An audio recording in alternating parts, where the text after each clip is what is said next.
Heart of a Champion, Chapter 10. School had ended, Little League was over, but Jimmy and I still played baseball through the month of July. Other guys hung around Henry Ford, so most days we could get up a game. Jimmy always arranged it so that we played on the same team. If somebody objected, Jimmy would shut him up. Seth and me are going to be a great double play combo at Woodside High, he'd say. We've got to practice together. Jimmy was all smiles those days, but he was real jumpy. If a car pulled up into the parking lot, he would always look over. I could see the hope in his eyes, but it was never his father. Never.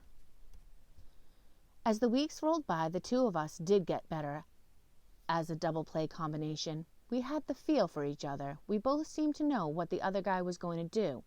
And at the plate, I was getting more than my share of base hits. My batting average was better than lots of guys who had played in the majors in the Little League. I figured on playing baseball all summer, but in August, guys started wearing their 49ers jersey and bringing footballs.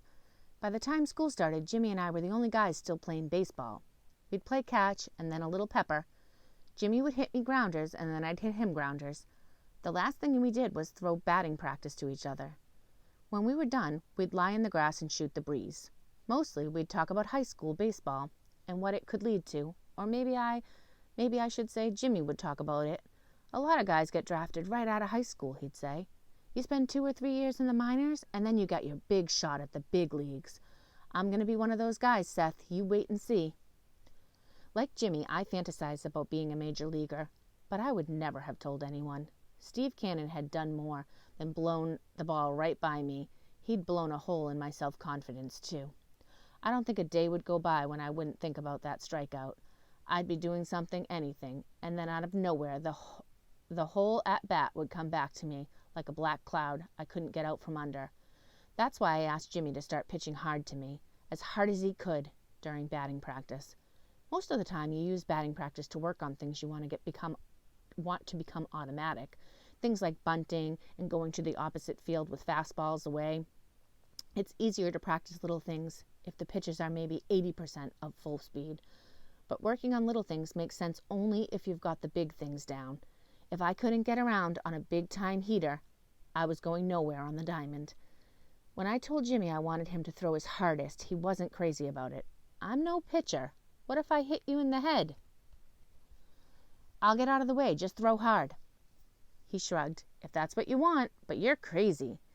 He was wild at first. His first 10 pitches were way outside. But then he started getting some over the plate, and I couldn't touch them. Every one was by me before I could get the bat around. Jimmy thought it was a great joke. Call me Nolan Ryan, he screamed after I'd whiffed about 15 in a row. The Express. When we finished, we sat on the grass, and he started talking for the millionth time about what a great double play combination we were going to be. Why don't you cut it? I growled. What's eating you? He asked. I told him straight out. You're going to play Babe Ruth in high school ball, Jimmy, but I'm going to get cut. What are you talking about? Why would you get cut? That's how he was. If he wanted something to be true, then it was true. In case you haven't noticed, I said sarcastically, I can't hit a fastball. I watched my words sink in. For a long time, he didn't say anything. Finally, his face turned serious.